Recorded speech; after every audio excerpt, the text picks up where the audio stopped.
Fala galera, beleza? Tá começando mais um episódio do podcast Além do Dinheiro. Eu sou o Arthur e tô sempre ao lado do meu grande amigo Geão. Fala, Geãozinho, beleza? Beleza, todos sejam muito bem-vindos. Episódio 8. Episódio 8, oitavo episódio já desta primeira temporada. Eu não canso de ficar surpreso com quantos episódios a gente tá fazendo esse ano, cara. Pois é. Acho que talvez lá no 100º eu fique menos surpreso. Então, uma coisa que nem passava pela nossa cabeça no começo do ano. Não vou nem falar no passado, que já é longe, mas no começo do ano. E agora a gente já tá no 8º episódio. Isso aí é uma loucura. Então eu vou aproveitar aqui e já deixar uma coisa bem importante. Para você que tá assistindo, só faz o favor aí de mandar para 1.000 amigos que você conhece, bem próximos, né? Afinal, no Instagram, quem não tem 1.000 amigos para mandar... Todo mundo tem no Facebook tem mais, tá? Então pode ser 5.000 amigos, e esses 5.000 amigos mandam para mais 5.000 amigos e a gente consegue aí aumentar nossa audiência ainda mais, beleza? Não se esqueça de se inscrever no canal, curtir, enviar, aquela coisa que todo mundo faz e eu achei que eu nunca ia fazer na minha vida. E cada 15 dias eu tô aqui fazendo exatamente o que eu falei que eu não ia fazer. Então, nos ajude, por favor. É isso aí, cara. A João, vida é imprevisível. Hoje a gente tem que tomar cuidado com o que a gente vai falar, cara, que o nosso convidado é faixa preta de karatê. Caraca. Não, mas sentado acho que ele não representa perigo. Eu acho. Até a hora que ele fizer o primeiro movimento, dá tempo de correr, né? Exatamente, já sai correndo. Ele pular a mesa é complicado. Mas é um tema que você gosta, cara. Você gosta de um bom drink, né? Cara, que isso, cara. Me dando exposed. Não, Pessoal, não vou acreditar nele, né? Quem não gosta de beber, né? O bom e velho drink. É gostoso. Eu sei que você gosta. Todo mundo que tá nos ouvindo gosta. O Moscow Mule, ele tem seu valor, né? Tem seu valor. E vai muito mais além do que o Moscow Mule. Então, galera, nosso convidado de hoje é um especialista nisso. Temos o prazer de receber José Tomasson. Tudo bem, Zé? Tudo bem, Arthur? Tudo bem, João? Obrigado pelo convite. É um prazer estar aqui falando com vocês hoje. Boa. Galera, o José é natural de Dois Vizinhos, uma cidade de 45 mil habitantes no sudoeste do Paraná. É engenheiro mecânico formado na UTF-PR, recém-casado há 4 meses com a Thaísa, um beijo pra Tatá, e é cofundador do grupo Baco Destilados. A Baco é uma destilaria 100% paranaense com 3 marcas dentro do seu portfólio. A Baco Spirit, a Nísia e a Midem, que é o lançamento deste ano.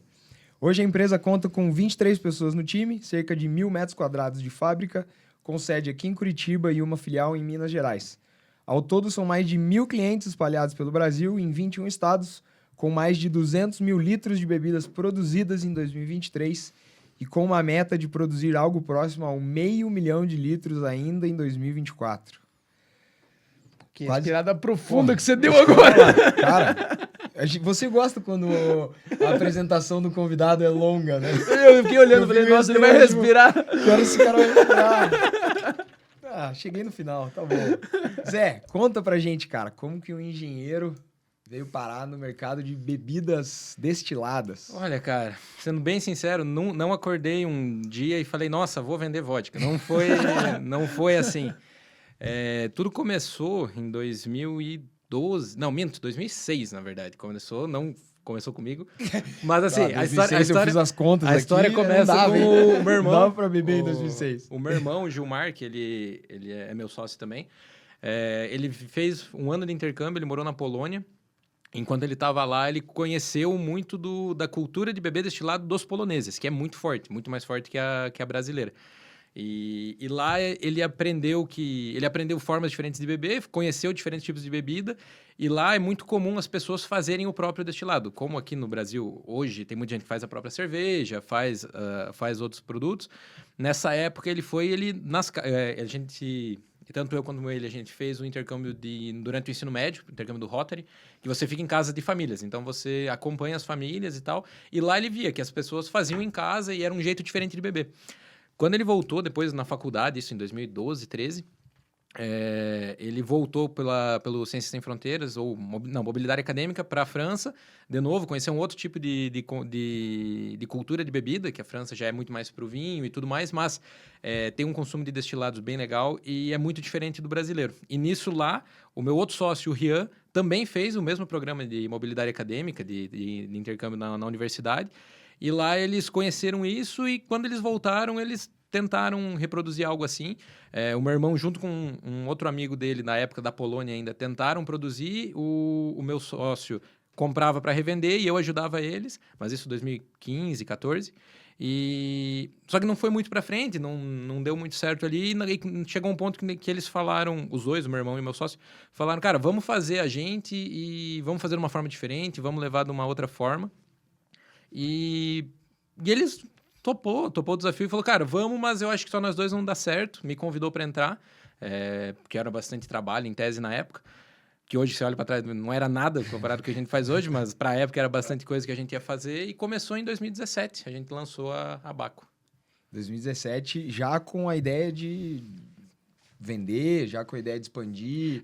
Como que foi esse começo lá? Assim, ou era mais uma coisa para vocês, para os amigos? Não, próximos? a gente já lançou como uma empresa de mercado, como uma empresa para vender e tudo mais, não foi só para consumo. A nossa ideia era trazer produtos diferentes, porque na época, por exemplo...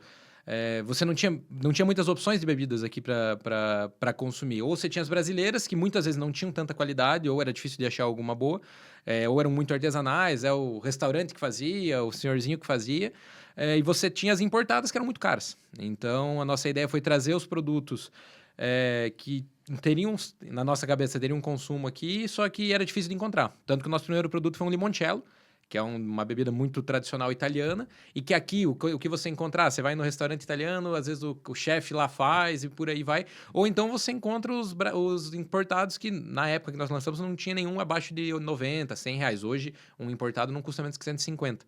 Então, não era algo acessível. E a gente pegou uma receita do meu avô, que ele aprendeu com a minha bisa, com a mãe dele, que veio da Itália, e a gente, lógico, adaptou e tudo mais, porque, coitado, ele também passou para nós, já não lembrava direito. Mas a gente adaptou, industrializou e foi o nosso primeiro produto. Só que isso foi lá em 2017. A gente lançou o produto no final de 2017. Era produzido em casa ainda. Era uma produção 100% artesanal. Não tinha indústria, não tinha nada. A gente produzia lá no meu apartamento, que era meu irmão, nós morávamos juntos. E começou lá. E daí para frente, a nossa ideia sempre foi crescer, expandir e tal, mas começou assim. E só para a galera que está escutando aí entender, quais que são os carros-chefes aí da Baco?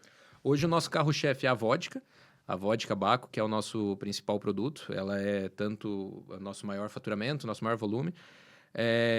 E a gente tem, dentre os outros produtos, uma linha que tem se sobressaído muito bem, é a linha de drinks concentrados, que são os preparados para fazer drink. Foi um produto que a gente criou durante a pandemia, que o pessoal estava em casa e não sabia... como consumir muita coisa, então eu tomava gin com tônica, que sabia fazer, e tomava caipira. Daí o pessoal vinha nos perguntar, o que eu posso fazer com vodka? O que eu posso fazer com tal? E nisso a gente olhou, cara, dá pra você fazer o drink X, mas daí você vai ter que comprar mais uma garrafa disso, mais um não sei o quê, tem que comprar suco daquilo e tal. Então a gente olhou, putz, aí já começa a complicar, o pessoal não vai querer fazer. Então a gente criou uma solução que dentro do produto ele já tem tudo, os ingredientes necessários, e você só dilui. E você dilui daí ao teu gosto. Já tem o nosso carro-chefe nessa linha é o Moscow Mule. Então, no nosso concentrado de Moscow Mule, a gente já tem o gengibre, o limão, a vodka e o açúcar concentrado numa embalagem, seja garrafa, seja o bag-in-box, com 50 ml você faz o drink. E você faz do jeito que você quiser. Se quer mais forte, mais fraco, mais amargo, mais doce. A variação é tua. Diferente de um drink pronto, que tem crescido muito recentemente. Mas o drink pronto, se você não gostar, é aquilo ali. Você não consegue alterar. O nosso, você pode variar. Eu, o Arthur e você podemos ter... Com a mesma garrafa aqui, cada um faz o seu drink diferente. Muda a mistura. Põe mais água, põe água tônica, põe menos água. Então, você pode variar. A ideia, então, de vocês não foi, de primeiro momento, fazer a vodka. Vocês Não. fizeram o limoncello e aí por uma... evolução e aí também por uma percepção de mercado vocês foram criando esses outros destilados, né? Essas outras bebidas mais concentradas. Exato. A gente começou, cara, em 2017 foi com o limoncello, em 2018 a gente veio com a vodka com uma tentativa de dar volume de compra dos insumos do limoncello e melhorar a margem. Essa foi a nossa ideia na época. A gente não pensou, não, vamos fazer a vodka que vai. A gente olhou o que dá para fazer com o que a gente tem. Dá para fazer vodka? Beleza, então vamos fazer vodka. É a mesma receita que a gente criou naquela época, a mesma que a gente mantém até hoje. A gente, na época, criou, levou para alguns parceiros provarem. Todos gostaram e a gente falou, então vamos. E começamos a fazer, na época era para dar volume na produção de álcool, para dar volume na compra de embalagens e tudo mais, para conseguir melhorar, para rentabilizar mais. E ela virou o nosso carro-chefe. Depois, no mesmo ano, a gente criou a Fire, que é o licor de canela, que ele veio como uma alternativa para o inverno, porque no inverno o limoncello, que é refrescante, quase não vende. Então, uma alternativa para o inverno foi o licor de canela. E até fim de 2019, essa foi a nossa linha completa, esses 3 produtos. Até 2020, na verdade. Em 2021, a gente veio com a linha de drinks concentrados, por causa dessa demanda que a gente entendeu na pandemia, que foi criado para as pessoas consumirem em casa, mas ele teve uma aceitação muito grande em bares, restaurantes e tudo, pela praticidade e pela padronização. Hoje, por exemplo, o nosso Moscou Mule a gente vende para a rede Madeira inteira, porque eles conseguem entregar padronização em todas as lojas, é o mesmo drink, independente de variação, independente de o gengibre lá tá mais seco, aqui tá menos. E ele teve uma aceitação muito grande. Lógico, de vários outros parceiros também, mas esse é um exemplo de uma rede grande. E daí a gente trouxe isso, levou para o mercado, lançou outros sabores também de drinks, entendendo demanda. E agora, o nosso aposta para esse ano é o destilado sem álcool, que é uma tendência de mercado como um todo, não só da bebida alcoólica. Destilado sem álcool. Nossa, agora você me bugou. Não, é igual, imagino que é igual você vai num casamento e tem lá o drink com e sem álcool. Mas daí é uma mistura só. É que nem a cerveja sem álcool, assim. É que nem a cerveja sem álcool, é igual o hambúrguer, o plant-based. Eu posso fazer um disclaimer aqui? Eu já fiquei uma época sem comer carne, já comi plant-based, já fiquei uma época sem beber e já tomei cerveja sem álcool. Então, realmente, isso funciona, tá pessoal? Você quer... Agora eu entendi. É o senso de comunidade, pessoal. Deu você um vê bug e voltou. todo mundo bebendo, você fala, pô, também quero beber. Não tem Só como. que você não tá bebendo. E, ô Zé, isso que você comentou, eu achei bem legal para as franquias, é a melhor coisa. Porque o cara consegue, além de padronizar, ele faz uma compra, eu imagino, em lote e distribui para as franquias, distribui para as lojas, caso não seja franqueado. E o cara consegue manter o padrão daqui e do interior do cidade ou do estado. Exatamente. A essência da franquia é o padrão, né? A lógica de uma franquia é que você vá na franquia aqui, vá lá em Manaus, vá no Distrito Federal e seja que você consuma o mesmo produto. Então, quando você entrega a padronização, você limita a possibilidade de erro, você garante que todo mundo vai receber o mesmo produto. Tem as redes, a gente atende diversas redes de franquias, que algumas, tudo é feito loja a loja, algumas têm central. O Madeiro não é franquia, mas é uma grande rede, eles têm a fábrica central e eles distribuem para o Brasil inteiro, exatamente para garantir isso. E as outras franquias, elas homologam fornecedores de modo que todo mundo é indicado comprar do mesmo lugar para garantir esse padrão. Então, realmente, isso tem uma entrada muito grande. Além do...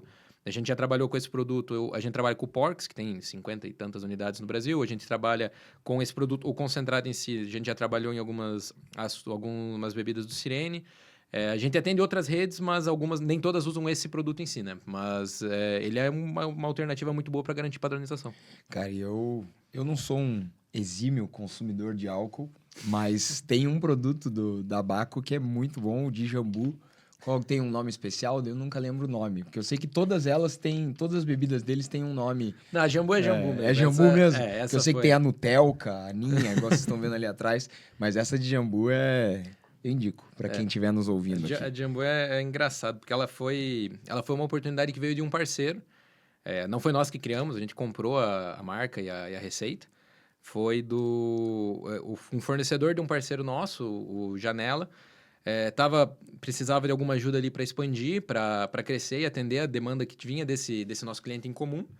E eles não estavam conseguindo, eles nos chamaram para dar uma ajuda, a gente viu, entendeu a situação e acabou comprando a marca e trouxe para dentro da Baco. Então, ele veio de uma aquisição nossa e ele foi muito bem aceito. A gente adaptou um pouco a receita e tal. Ele não é de cachaça como a maioria, ele é de vodka, então ele traz umas particularidades de sabor diferente. E foi muito legal, cara. Tanto por isso que a gente não mudou o nome, né? Porque ele já tinha o nome próprio lá, manteve e ficou nisso.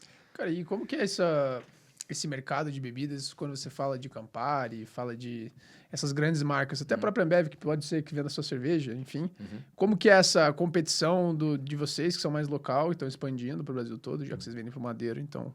Provavelmente quem vai no Madeiro, em São Paulo, já conhece a marca de vocês e pediu um Moscou Mule.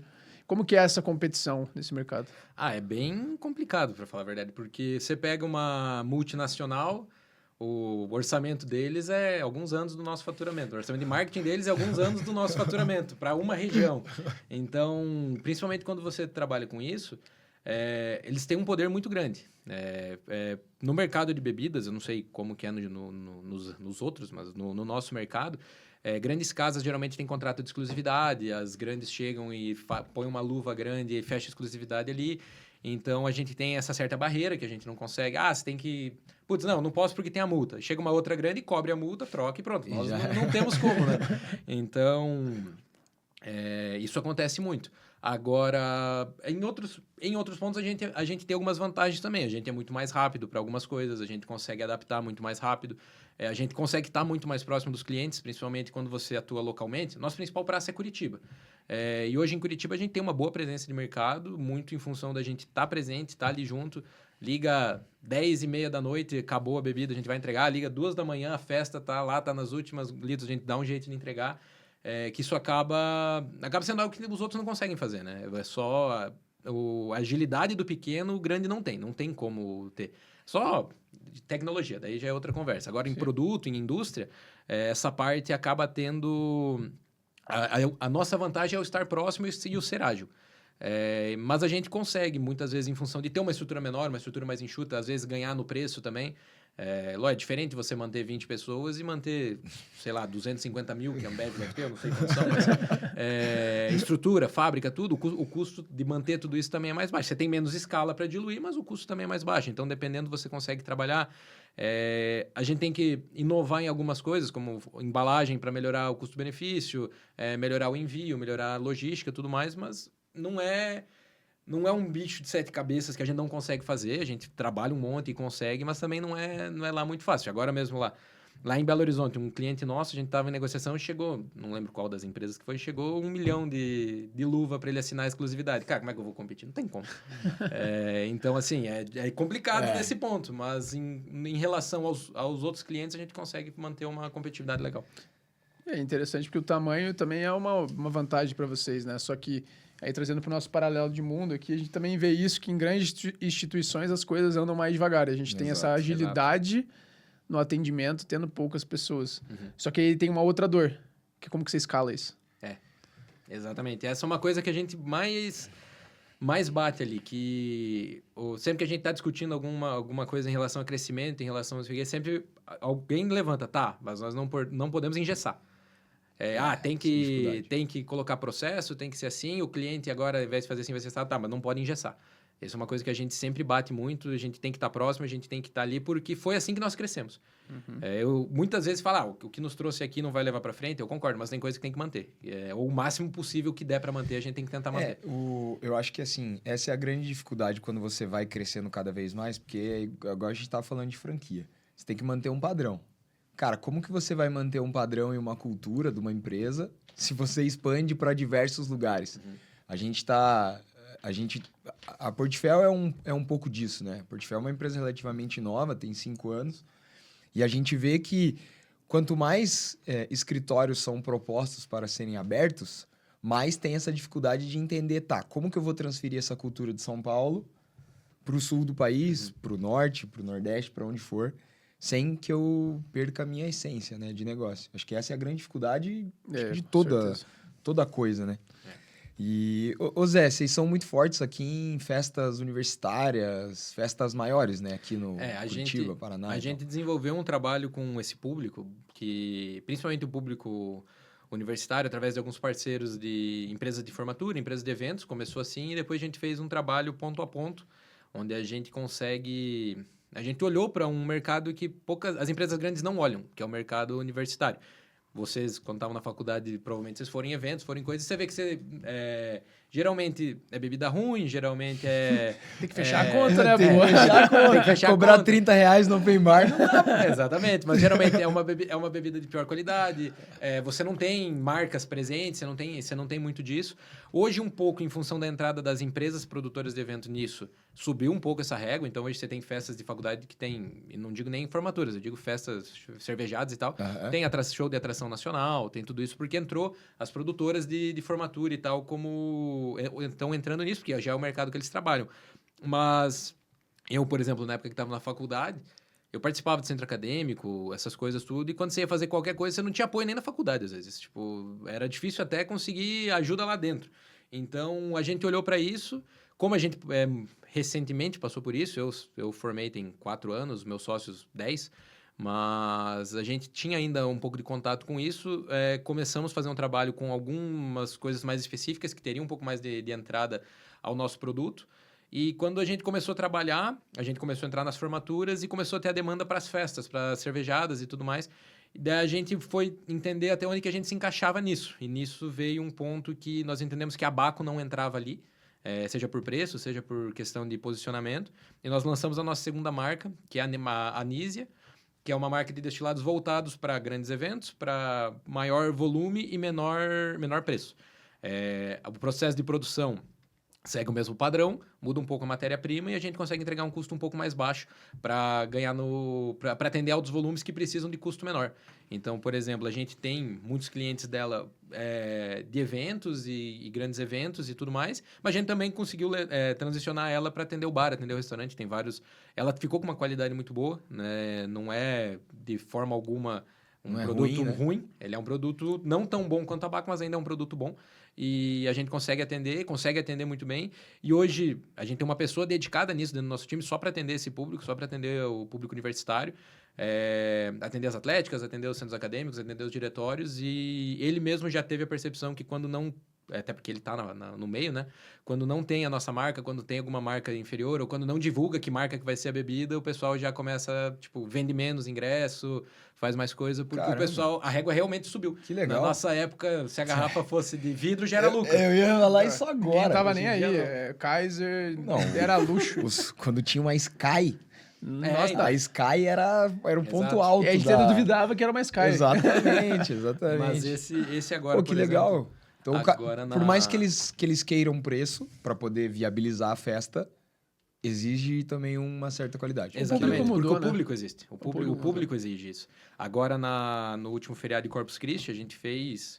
Acho que foi a nossa maior entrega. A gente encheu um bitrem para mandar para os jogos. Caramba. A gente mandou para o Engenharias, para o Intermédio e para o Jurídicas. A gente fechou os 3.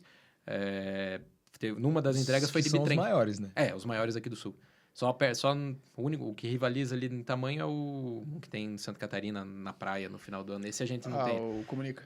Eu acho que eu não lembro certo. Praias. Acho que o Comunica é maior. Comunica? Eu não sei qual que é, porque é em outro estado, esse a gente não tem. Eu também nunca fui. Então. Não tem, eu só conheço os do Paraná. Mas o pessoal, cara, foi muito bem aceito nesse público e é um público que nem eu falei, eles são carentes de atenção, eles... Ninguém olha pra eles. Quem olha é a Corote, só. É a única que você vê... É a única marca que você vê lá fazendo ação e incentivando e tal. Você não tem uma marca de mais qualidade trabalhando. Nada contra. A Corote é um puta negócio. É uma empresa gigantesca. Enorme, né? Mas um posicionamento de marca posicionamento deles de Posicionamento de marca mais baixo, com certeza. é duvidável, vamos dizer assim. E a gente tem, cara. E a gente conseguiu ter uma entrada bem legal com esse público. Além do... E pra eles, vodka. Os vodka, concentrados... Não. Daí já começa a ficar não... complexo pela operação de ter que preparar, por mais que é misturar 1 mais 2. Você misturar vodka com energético é diferente de você misturar 50 ml de um, completar, porque daí já vem... um vem com um copo, outro vem com uma caneca, outro vem com não sei o quê, já muda a variação de tamanho. E a gente lançou esse ano, dentro da marca Nise, a gente lançou uma linha de drinks prontos, que é só abrir a bag, servir e entregar. Então, a gente tá introduzindo no mercado agora e tá tendo uma aceitação legal. Que aí também não tem essa dificuldade do cara ter que produzir. É só abrir e servir. Cara, praticidade, né? Que interessante. Como, no fim das contas, todos os negócios acabam se conectando de você resolver a dor de alguém. Então, eu preciso de praticidade, preciso ganhar tempo, preciso que alguém resolva o meu problema o mais rápido possível. E da forma mais barata. Mais eficiente, nem sempre é a mais barata. Mais eficiente. Exatamente. O cálculo do... Sempre é o tempo economizado versus a qualidade do produto, se faz sentido. Ninguém liga de pagar. Essa que é a verdade. Exatamente. E aí, cara, um ponto bem importante. A fábrica de vocês fica... Em Pinhais. Isso. E aí, eu entendo que vocês são daqui, mas por que Pinhais? Olha, a gente foi... Inicialmente, a nossa fábrica... original, depois que saiu do meu apartamento, foi para São José dos Pinhais. É tipo Breaking Bad. Depois que saiu passou na fase do trailer, pô. A gente levou... Ela era em São José dos Pinhais, que é em função de zoneamento urbano. Aqui em Curitiba tem poucas áreas que podem ter destilaria em função do plano urbano. É um pedaço do SIC, não é nem o SIC todo, e um pedaço do Boqueirão. E daí, na época, o que a gente encontrou lá não era tão atrativo em questão financeira do que levar para São José, que já tinha algumas áreas um pouco mais... tinha mais áreas e o valor estava mais em conta na época que nós começamos. E assim, ir para o Boqueirão e para o SIC e para São José dava, na época, ali, quase a mesma coisa. E a gente não ia todo dia, né? A produção era... Como a gente começou, eu e os meus 2 sócios, a gente tinha outro emprego. Eu estava na faculdade ainda, tinha estágio. Meus 2 sócios trabalhavam na Renault. E a gente não produzia, tipo, não tinha demanda de produção diária. A gente sempre trabalhava final de semana. Então, se é 5 ou 10 minutos a mais, não tem problema, não é uma coisa diária. Então, a gente levou primeiro para São José, por oportunidade do que apareceu de barracão, de estrutura. E hoje a gente levou para Pinhais, agora a gente finalizou a transferência agora tem uns 30, 40 dias, que saiu as últimas liberações, em função daí demanda de espaço. O nosso lá já estava muito pequeno, a gente não tinha possibilidade de crescer para os lados lá, nem não tinha como lá. E no final de 2022, a gente já identificou isso, início de 23 a gente locou outro barracão, demorou só 1 ano e meio para todas as liberações saírem. Tranquilo, rapidinho. E daí a gente foi, e no fim foi bom que a gente anteviu isso antes, porque na verdade durante o ano passado a gente já começou a usar o barracão como CD. A gente tinha toda a liberação, faltava liberação para produzir, mas a gente podia operar como o escritório já foi para lá, tudo já foi para lá, porque aumentou o time, precisava de espaço, e a gente operava ele como CD. Então produzia em São José, aí toda semana, 1, 2 vezes por semana, vinha um caminhão trazendo produto para Pinhais, que ali fazia a distribuição. E a gente fazia ali por questão de espaço e facilidade, né? Porque a gente está ali a 5 minutos do Alto da 15, 10 minutos do Alto da 15. Então ali você já começa e já está, daqui a pouquinho está no centro, você já faz as coisas. E foi para Pinhais também por zoneamento, porque era o mais perto que dava de chegar do centro de Curitiba, com o custo que precisava.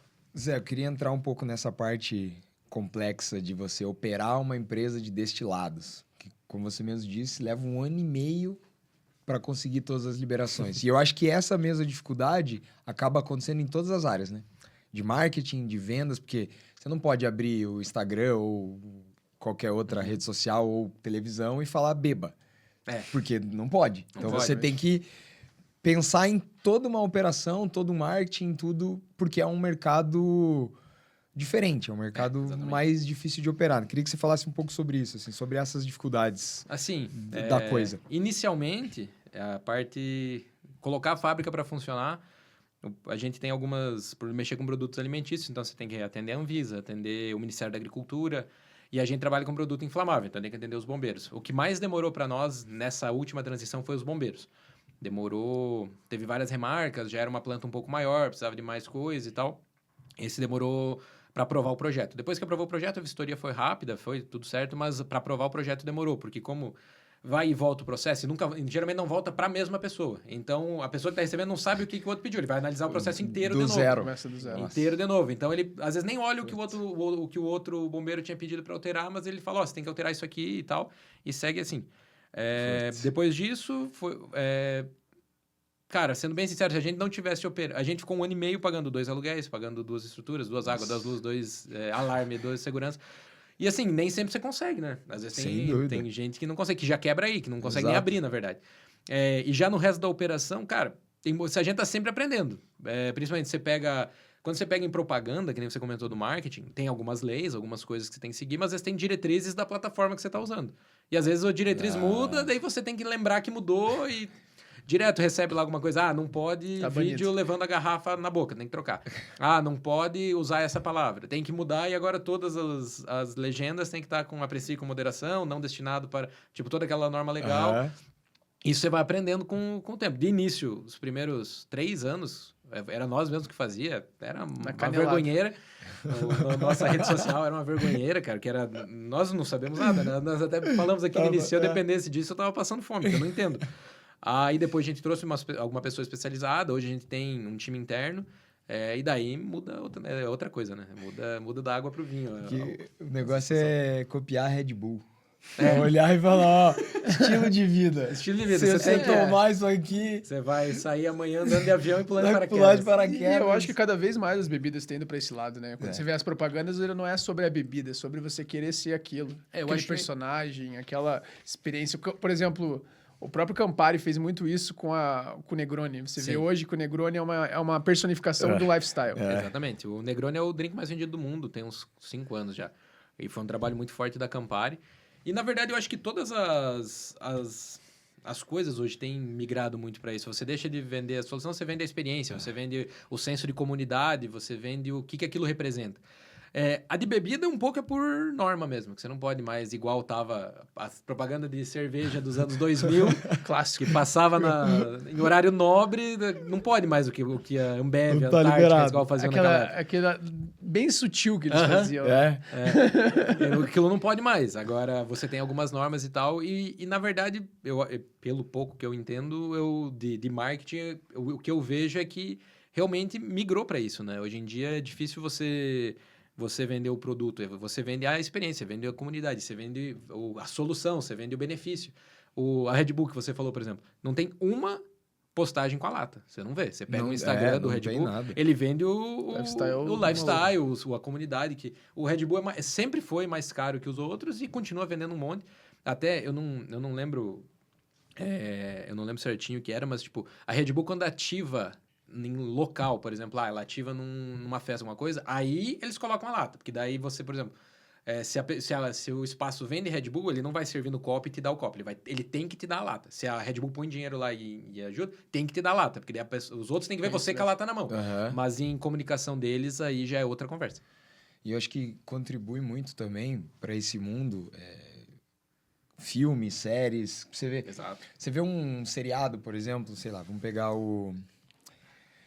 aquele dos ingleses... lá, como é que é? Blinders? Peaky Blinders. Cara, você sai daquela série querendo tomar uísque, né? O cara passa...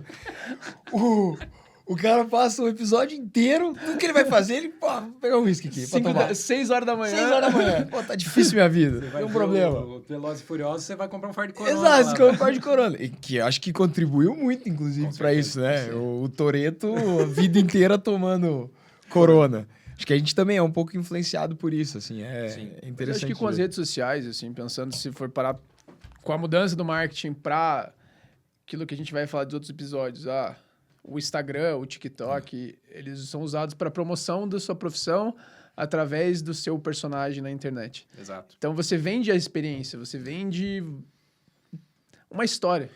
Quando a gente vai falar de vendas, eu sempre gosto de usar isso. Cara, qual é a história que você quer contar para o teu cliente? Porque no final das contas, você quer você quer entregar uma transformação. Então, Exato. ele tem esse problema, ele vai chegar aqui, mas você tem que fazer ele imaginar a sua história, imaginar a sua experiência.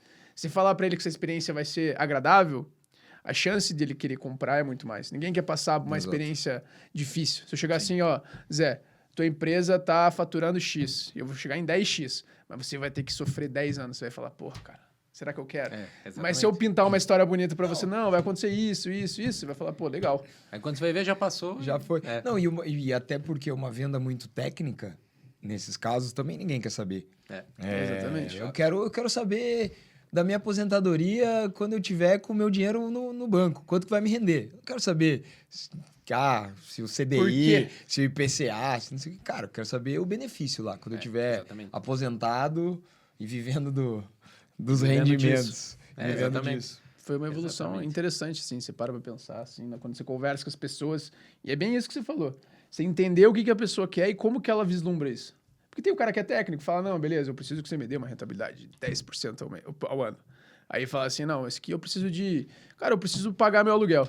Mas quanto é o teu aluguel? De uns 6 mil. Mas ele precisa ter o sentimento que ele está pagando aluguel. É isso. E enquanto isso, já tem o cara que tá de manhã e de noite olhando o home broker para ver como é que subiu e desceu, né? Tem. E tem muito, hein? E tem muito, Zé. Falar pra você que tem bastante. Mais do que a gente queria. Ô Zé, eu sempre tive uma curiosidade, cara, em relação a essas ativações que você comentou. Ativação, para quem não sabe, é você ir num lugar... num mercado, numa festa, isso, tal, exato. montar o teu stand e oferecer o seu produto. Exato. Cara, isso dá resultado efetivo? Depois que você faz, vocês conseguem medir o tanto de vendas que aumentou ou não? Como que é esse lado? Cara, isso é uma eterna discussão. É muito engraçado, porque é uma pergunta que eu sempre me faço. Alguns tipos de ativação a gente consegue. Quando é mais diretamente ligado a vendas, por exemplo, eu vou lá numa adega e eu coloco lá no sábado degustação do meu produto. Eu estou fazendo uma ativação lá. Como que eu meço isso? Eu meço pelo que vendia antes e o que vende depois. Eu meço por quanto vendeu no dia. Eu meço por se aumentou o número de tickets que saiu com o meu produto e tudo mais. Isso aí a gente consegue medir. Agora, vou dar um exemplo. Vou lá e patrocinei a Copa do Mundo. Como que eu meço aqui que vai ter isso? Eu não sei medir, entendeu? Existem métricas para isso e todo mundo diz que vale a pena, mas eu trabalho com... Eu gosto de números, sou engenheiro. Dados e números. Bom, Exatamente. Tanto que eu fiz, esses tempos atrás, uma mentoria um programa do G4, e quando teve aula de growth, foi uma das coisas que eu perguntei. Falei, cara, como que eu mensuro isso? Vou dar um exemplo palpável aqui de Curitiba. Direto vem lá patrocínio para o Prêmio Bom Gourmet, por exemplo, da Gazeta do Povo. É tantos mil de cota, você vai aparecer no telão assim, vai aparecer isso, vai aparecer aquilo. Eu não sei mensurar isso ainda. Então, muitas vezes eu acabo deixando de participar desse tipo de coisa por não saber mensurar o retorno e também não é nem questão de não saber mensurar o retorno, é questão muitas vezes de não poder ficar só no retorno em imagem e marca. Eu acho que tem patamares e patamares. Eu estou no patamar que meu retorno tem que ser em venda. Cada real que eu invisto em alguma coisa tem que me trazer mais venda e eu não posso esperar essa venda 5 anos. Agora, tem empresas do tamanho das grandes, vou dar o exemplo da Ambev, que, cara, eles estão lá patrocinando as Olimpíadas para promover a Corona Zero, que é o nova aposta deles. O Corona Zero é patrocinador oficial das Olimpíadas. Eles têm verba e têm tudo que tem preciso para estar lá. E se eles não tiverem, vai ter outro que vai estar roubando esse espaço deles. Como que mensura esse espaço? Não sei dizer. Mas eu não tô nesse patamar ainda de poder, só estar lá pela exposição e por não deixar outra marca expor. Para nós, hoje, o que a gente trabalha geralmente é com... a gente faz algumas dessas, claro, mas a gente dá ênfase em ativações que vão ter um retorno mais palpável. Seja por exemplo, num mercado, numa adega, num cliente nosso, num bar que está lá lançando drink novo, eu estou lá dando degustação para o pessoal conhecer e para depois pedir, ou então em eventos que eu já fechei, por exemplo, nos jogos. Alguns dos jogos a gente fez, tava o produto novo sendo introduzido, a gente colocou lá na entrada da festa um stand tendo o drink pong lá. Cara, você fala assim, é verdade, eu não sei mensurar efetivamente o resultado, eu sei que eu fiz a festa teve o resultado, teve a introdução desse produto, mais pessoas tiveram, e esse, por exemplo, eu consegui mensurar porque nesse caso dos jogos universitários ali, várias atléticas de fora nos procuraram porque tomaram o produto na festa e gostaram e queriam comprar. Mas é um negócio bem nebuloso, não é nebuloso, é uma linha muito tênue, subjetivo. Pra gente que é engenheiro é mais difícil ainda, né? Exatamente. O cara quer ver números. Eu quero ver número. Meu sócio, nós somos em 3 engenheiros, então a briga é por número. O cara do marketing fica louco. E com vocês, como são 3 engenheiros, quem que cuida da parte... Quem cuida de cada parte? Vocês dividem isso de maneira... Temos. Até ano passado era diferente, esse ano a gente está transicionando. Eu tenho um sócio que é 100% comercial, ele só fica no comercial, que é o Rian, ele fica no comercial e ele é, dentro da orientação dele, ele abraça o marketing, mas ele não é... Ele responde, ele dá ok, avaliza, libera orçamento ou não, mas ele não é operacional de marketing, tem o time operacional, só responde para ele. Tem o Gilmar, meu sócio, que ele é 100% da operação, toda a operação fabril é dele. E até o ano passado, eu dividi o comercial e eu cuidava do administrativo e financeiro. Nesse ano, eu estou passando o administrativo e financeiro para o meu sócio, que já cuida da operação, então tudo que for operacional vai ficar com ele. E eu estou voltando... no início do ano eu me distanciei um pouco do comercial e agora eu vou voltar para o comercial para atacar outras áreas. A parte de... Dentro do nosso mercado, a gente tem uma divisão que chama on-trade e off-trade, que on-trade é bares, restaurantes, que é o lugar onde a pessoa compra para consumir ali, e o off-trade é o lugar é o mercado, a adega que o cara compra para levar para casa. Então, eu vou ficar um pouco mais direcionado no canal off-trade, que não é um canal que a gente atua hoje, e vou voltar a ficar majoritariamente 100% no comercial, deixando a operação de lado. E vocês topariam fazer aí um patrocínio nas nossas festas da Portfel? Dá pra fazer. Uma ativação de marca. Quero ver mensurar, né? Dá pra fazer. Tem que mensurar. Eu não sei, a gente vai ficar bem feliz. O cara patrocina se tiver venda da vodka dá pra fazer. dos drinks. Depois, cara, tudo que é mensurável, ele vai fazer. Zé, eu tava dando uma lida sobre o negócio de vocês, até a gente conversou e perguntou antes. Você descreveu ele pra mim que vocês levam... qualidade e rentabilidade para donos de restaurante. Vocês conseguem, inclusive, baratear o custo do cara que está comprando esse produto de vocês pronto? Por isso que vocês falam muito de solução de qualidade e rentabilidade? Sim, muitas vezes. Hoje, a gente desenvolveu a primeira coisa que a gente fez, na hora que a gente começou a entender o mercado que a gente se enfiou, a briga de foice que é, a primeira coisa que a gente fez foi entender aonde que eu conseguia entregar a solução pro dono do bar. Inicialmente, qual que é o maior custo, né, de uma bebida de baixo valor agregado, como é uma vodka, como é algo assim? Ou a embalagem. A embalagem é muito custosa. E enquanto o cara vai lá na distribuidora e paga R$35 numa vodka de uma marca maior, desses 35, líquido, na verdade, vai custar 5. O resto é embalagem, imposto e tudo mais. Caramba. No nosso caso, o que a gente entendeu? O nosso principal custo para fazer isso era a embalagem. No início, a gente fazia troca de embalagem. Então, a gente recolhia e dava desconto. Então, nisso, a gente ganhava competitividade. Quando a operação foi crescendo, a gente viu que isso era inviável de fazer, porque era muita coisa. E o vidro é complicado. Uma lasquinha você já não pode utilizar, você acaba perdendo e tudo mais. E a gente foi para trocar a embalagem para bag-in-box. A gente se inspirou nas embalagens de vinho, que hoje já se difundiram um pouco mais, mas na época estavam chegando no mercado. Que o vinho tem caixinha de 3 litros, né? Que você tira a torneirinha, usa, guarda e acabou. E a gente adaptou isso e colocou vodka em 5 litros. Que não era uma coisa que não acontecia. Você só tinha as garrafas de 1 litro, garrafa de 750 ml. E a gente colocou na embalagem de 5 litros e começou a vender. Mas eu quero trabalhar com a garrafa. Nossas garrafas, todas elas são em rolha. Então, se você quiser fazer o refil e trabalhar com a garrafa, você compra o primeiro pedido vai um tanto de garrafa, uma parte do pedido em garrafa, e é rolha. Então, você pode abrir, encher e tal. E isso a gente conseguiu ganhar uma competitividade muito grande. As vodkas de mais ou menos o mesmo patamar de qualidade da Baco, elas estão aí na faixa entre 50 e 70 reais. E a gente entrega pro dono do bar a menos da metade desse preço. Então, a gente consegue ser muito mais competitivo. E a gente é competitivo até em relação a marcas que têm menos qualidade. Porque, às vezes, a marca tem mais nome, mas a qualidade é menor. E a gente, ainda assim, é mais barato. Então, mudando a embalagem, a gente conseguiu resolver isso. Isso facilitou, por exemplo, entrar em franquias. Porque daí o frete é menor. Por quê? Porque o mesmo volume numa caixa de 5 litros que tem mais ou menos essa dimensão, em garrafa, ela é muito maior. O peso é muito maior, ela é em torno de 50% a mais na garrafa do que no bag. Então, o frete fica mais barato, eu não tenho quebra, porque é uma caixa de papelão e plástico, e além de tudo, eu elimino resíduo. Por exemplo, a gente mandou agora para os eventos universitários. Alguns eventos ali consumiram 5, 8 mil litros. Cara, seriam 8 mil garrafas para jogar fora. O mesmo pallet que foi cheio volta vazio, porque você não tem perda de volume, né? Agora, quando a gente trabalha no bag-in-box, que é papelão e plástico, ele reduz muito o volume, você amassa, joga sem contar que esses materiais são muito mais reciclados no Brasil. O Brasil tem muito pouca indústria, então recicla muito pouco o vidro. Se eu não me engano, ele é um dos materiais menos reciclados. E o papelão e o plástico não, ele tem muita demanda e muita aproveitamento de reciclagem.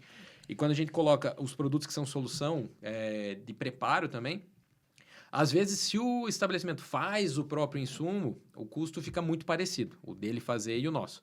Mas se ele não faz, se ele compra pronto, o nosso, além de ser mais prático, fica mais barato. E quando você coloca... Aí entra a questão que o João falou. Se você pegar o cara que faz, ele tem que parar uma pessoa por uma tarde para fazer, para comprar, para lavar, para preparar e guardar. Isso no meio da noite acabou, você não consegue repor. Já era, porque você não vai parar a tua operação para ir fazer o xarope ou ir fazer o insumo que for. E no nosso caso, não. Tá pronto, você guarda ali, não estraga e a hora que usar, usa. E esse tipo de serviço que vocês prestam de entregar a garrafa vazia e depois vender só o líquido, as grandes marcas não fazem? Não fazem. Porque a indústria não atua diretamente, né? As grandes indústrias atuam por distribuidores.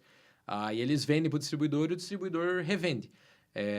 Seria muito complicado para eles fazerem toda a logística reversa disso. A única que faz isso é as de cerveja, né? Porque daí a cerveja, como a margem é muito menor, vale a pena eles colocar toda essa cadeia. Agora, para as grandes de destilado, acaba não compensando tanto. E a gente observou nisso. A gente foi um dos primeiros no Brasil a fazer isso. Tinha uma marca em Santa Catarina só que fazia isso. A gente conheceu depois. Mas a gente admite, eles fizeram antes que nós. Não temos pioneiros. Não fomos os pioneiros. No Paraná a gente foi. Mas hoje já virou uma prática difundida. Tem muitas empresas que fazem. Algumas mudaram, ao invés de fazer o líquido na bag, como é nós, fazem lata de cerveja, latão de 700, lata de 500. Foi se adaptando a isso para melhorar esse custo de embalagem, que acaba, na verdade, é dinheiro jogado no lixo. Porque literalmente você joga no lixo depois. Sem dúvida. E você falou algumas vezes que a qualidade do produto de vocês é igual a produtos de 50, 70 reais. Sim. E aí, como que eu mensuro a qualidade da vodka, por exemplo? Tem vários indicadores, assim. A função da vodka, na verdade, ela é ser neutra. Ela é alcoolizar uma mistura. Então, se a vodka tiver gosto, já não está muito certo. Tem algum componente ali que dá gosto. O ideal é que a vodka seja neutra. Algumas variações com as saborizadas e tal, até muda isso, mas aí não é o nosso mercado, né? E muitas vezes você entra em competições para fazer comparação, que você tem o júri técnico e tudo mais que faz isso. A gente, com a Baco, a gente tem 4 premiações. A gente ganhou medalha de ouro e foi a melhor vodka do concurso brasileiro de vinhos e destilados de 2021. Em 22 a gente mandou para o concurso mundial de vodkas e nós fomos medalha de ouro a nível mundial e a melhor do Brasil. Fomos eleita a melhor do Brasil. No mesmo ano a gente mandou para o concurso de Hong Kong, que é um mercado completamente diferente, uma percepção de paladar completamente diferente. Fomos a melhor vodka brasileira lá e lá tiramos medalha de bronze a nível do concurso todo. E no ano passado a gente se inscreveu no maior e mais antigo concurso de destilados do mundo, que é o concurso mundial de São Francisco, nos Estados Unidos. Lá a gente foi medalha de prata, que foi a mesma medalha que Absolut, Stoltnai e Ciroc tiraram, que eles estavam na mesma edição do concurso. Então a gente tem Que legal. a gente tem uma comprovação física dizendo, tipo, não sou eu que tô dizendo. E a maior dela... É interessante para entender, né? Porque se você fala assim, não, nós somos tão bons quanto eles. Exatamente, é muito subjetivo. É subjetivo. O gosto é subjetivo, exatamente. É por isso que daí tem alguns parâmetros e é por isso que muitas vezes existem essas competições, né? Campeonatos de barista, campeonatos de café, campeonatos de bebida, campeonatos de cerveja. O Brasil, em Blumenau, tem um dos principais que tem, do mercado cervejeiro e tudo mais. Então, isso acaba servindo também como balizador para as marcas pequenas mostrar a sua qualidade. Porque você pega uma grande e você olha lá, a Smirnoff, tá lá escrito na garrafa, a vodka mais vendida do mundo. Cara, isso por si só já é um validador de que é bom, entendeu? Não é um produto qualquer. É um produto que é atestado e é o que mais vende no Brasil, no mundo. E a gente vai e nós não conseguimos dizer isso, então a gente tem que ter outras formas de comprovar. E participando de concursos, tendo essas análises, entra nisso. E o concurso brasileiro, que a Baco foi ouro, no ano seguinte com a Anísia, que é a nossa outra marca, a gente foi prata. Foi o único que a gente entrou com ela, não entramos em outros. E tem o maior validador, que é a ressaca, né? Exatamente. Quando você a ressaca te entrega, cara. Se você tá bebendo um negócio bom ou ruim. Quando você tá consumindo um produto de qualidade inferior, muito provavelmente você vai ter ressaca. E muita gente podia achar que isso é mito, mas diz que é real mesmo, né? Acontece de verdade. O que muda o processo de destilação, né? As bebidas destiladas, elas têm formas diferentes de destilar. Quando você pega uma garrafa que tem escrito lá tridestilada, tetradestilada, esse tipo de coisa, ele indica que é um processo de destilação simples, uma destilação de alambique igual o processo de cachaça. A cachaça, como que é feita? Você pega a cana-de-açúcar, destila, o início, a cabeça você tira, você fica com o coração, que é o meio, e a cauda, que é o final, você tira. Isso é a cachaça. Só que para fazer qualquer outro destilado, você tem que ter o álcool em maior percentual, maior graduação. Você pega esse mesmo álcool de cana-de-açúcar que você fez a cachaça e você redestila mais 2 ou 3 vezes, que daí você chega na tridestilação, tetradestilação, e você tira o álcool a 90 e tantos % de pureza.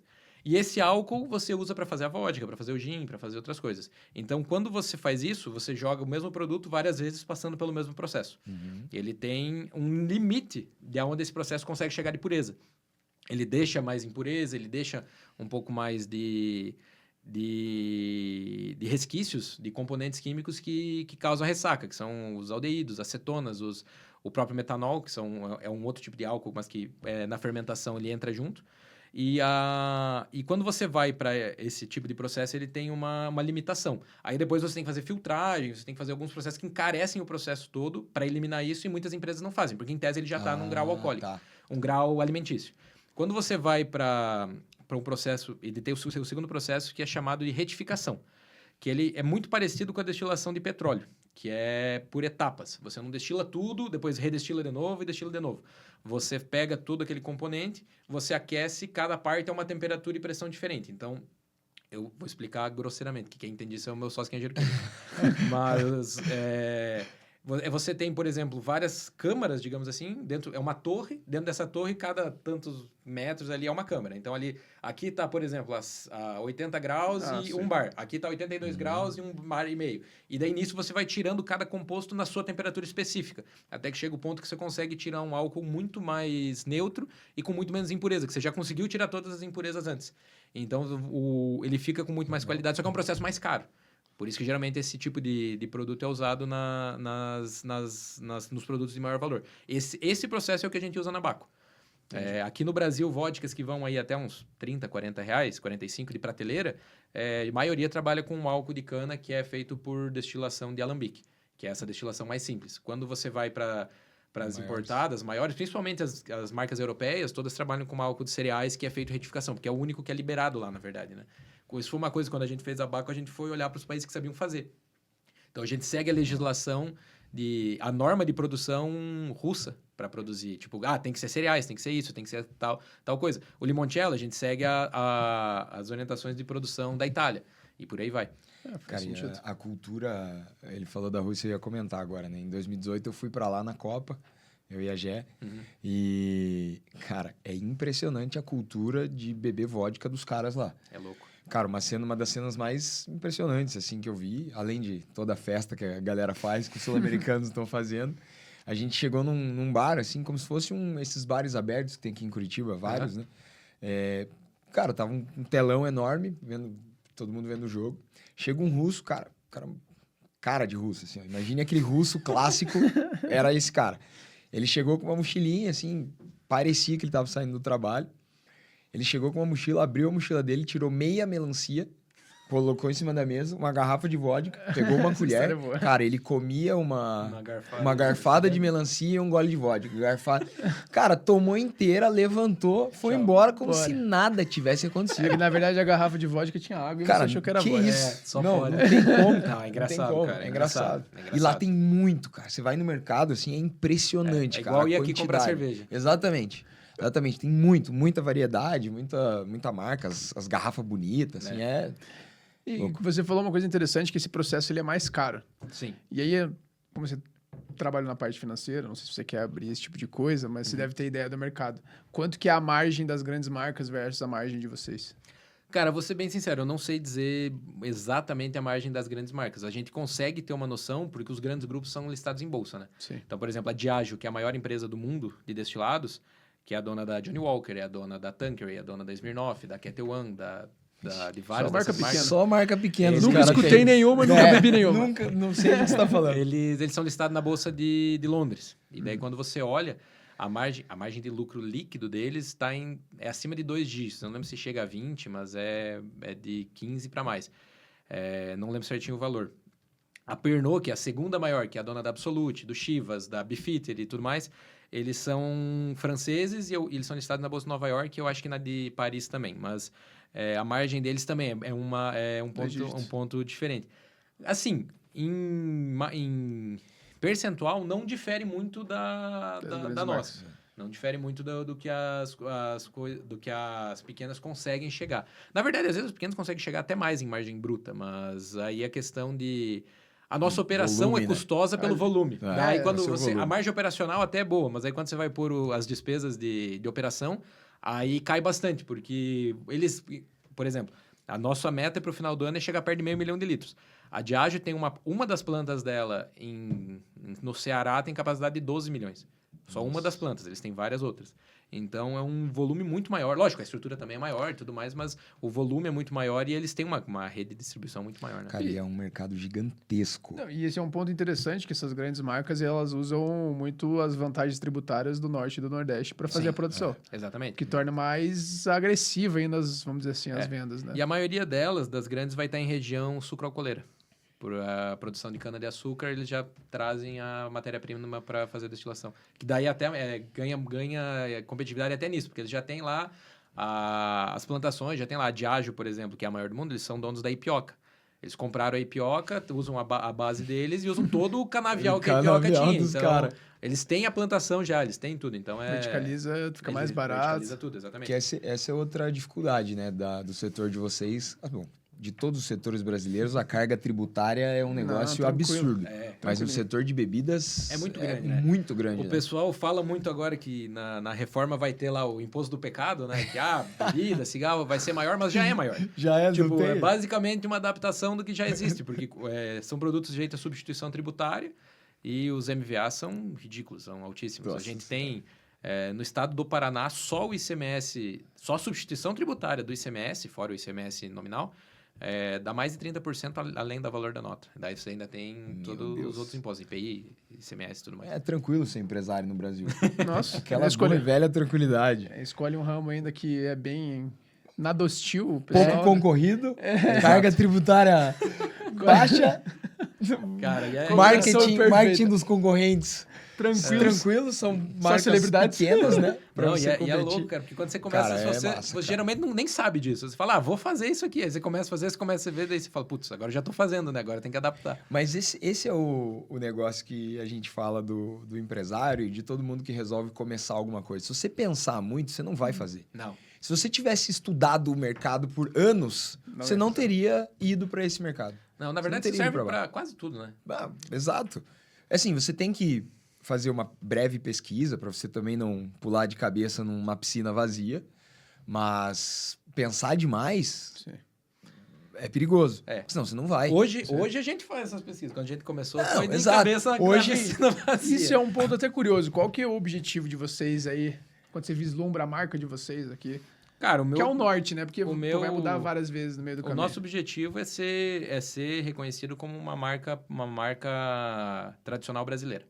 Hoje o mercado de marcas brasileiras, o mercado de bebidas no destilado, ainda as referências são todas internacionais, as marcas de fora. E a gente quer ser uma das, se não a mais forte mais. brasileira. Legal. A gente tem trabalhado para isso, a gente olha muito nisso.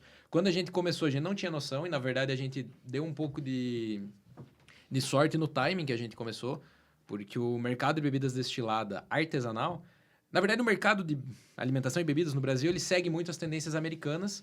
Isso, quando eu fiz o meu TCC na faculdade, foi aí a linha de produção da fábrica e você tem que fazer as justificativas, né, de por que você está fazendo aquilo. E eu peguei alguns estudos